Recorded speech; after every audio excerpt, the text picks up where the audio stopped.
kejadian yang menjadi keprihatinan saya mendalam, dan saya pastikan rumah sakit yang singgah punya oleh pemerintah minggu depan saya copot semua.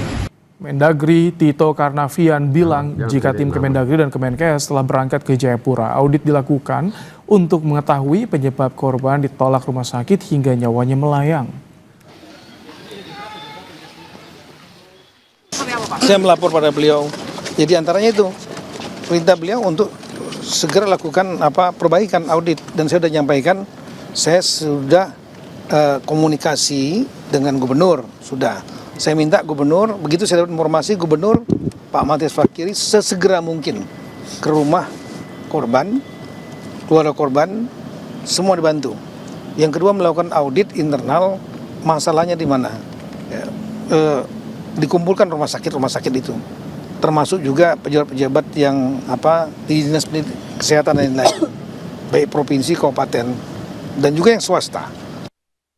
Tim khusus yang beranggotakan 8 orang tiba di Jayapura pada Selasa siang. Tim akan mulai melakukan pemeriksaan ke RSUD Yowari dan RSUD Abepura pada Rabu besok.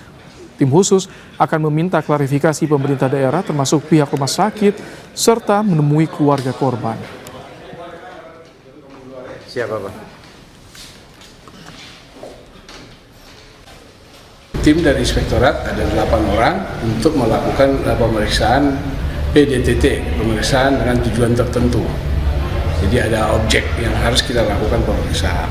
Untuk itu kami minta informasi dari Inspektorat Provinsi, kami minta informasi dari Pak Gubernur dan OPD-OPD lainnya.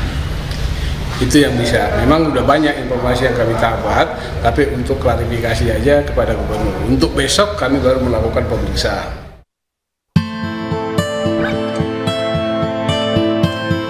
Duka dan rasa kecewa masih menyelimuti keluarga Iren Sokoy. Iren dan bayi di dalam kandungannya meninggal diduga usai ditolak 4 rumah sakit di kota Jayapura, Papua. Menurut keluarga, Iren Sokoy hendak melakukan persalinan di RSUD Yowari pada hari Minggu 16 November 2025. Namun ia tidak dilayani karena tidak ada dokter kandungan. Bayi dalam kandungan Iren saat itu mencapai 4 kg sehingga harus menjalani operasi. Usai dari RSUD Yowari, kemudian mencoba ke RS Dian Harapan, RSUD Abepura, dan RS Bayangkara. Namun karena tidak ada yang menerima, Iren meninggal pada Senin pagi 17 November 2025. Sudah mau keluar tapi jalan keluarnya sempit, anak badannya besar. Terus saya bilang, itu jalan keluarnya ada toh, paling operasi. Terus mereka bilang, dokter yang operasi tidak ada. Yo kenapa dari tadi bilang supaya kita cari jalan untuk lanjut ke sana. Ini sudah jam 2 malam ini. Sudah kami ribut dan bertindak. Sudah cepat bikin rujukan. Katanya orang telepon ke dokter kah? Dokter dia keluar sudah 3 hari. Telepon begini sudah bicara dengan dokter bilang sudah ada rujukan ke Dian Harapan. Sudah kami lari ke Dian Harapan dengan petugas 3 orang. 2 orang ya. Sampai Dian Harapan tidak diterima. Sudah kami cari jalan ke rumah sakit AB. Rumah sakit AB sama juga tidak terima. Kami ribut di situ, petugas juga malas tahu.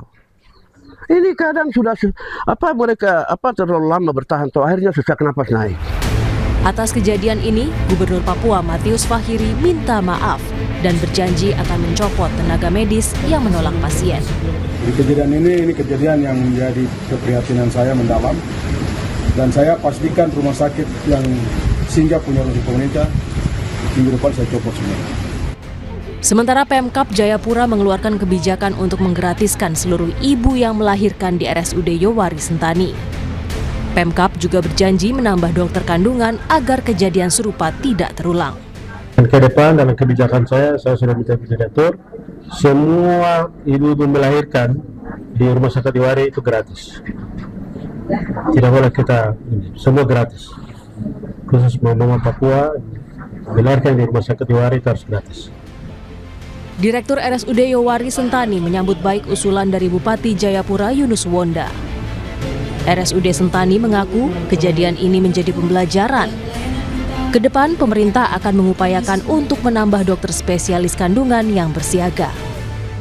Jadi dengan kejadian ini seperti tadi Mbak bilang, kita harus peka, kita melihat pasien apa yang bisa kita tangani di sini sesuai peralatan di SDM. Kalau memang lengkap dan bisa ditangani, maka ditangani. Yang tidak, maka dengan tindakan peka cepat itu kita lakukan rujukan dengan tetap memperhatikan sisrute. Kisah Iren dan bayinya menjadi cerminan bahwa akses dan jaminan kesehatan yang merata masih menjadi pekerjaan rumah besar bagi pemerintah.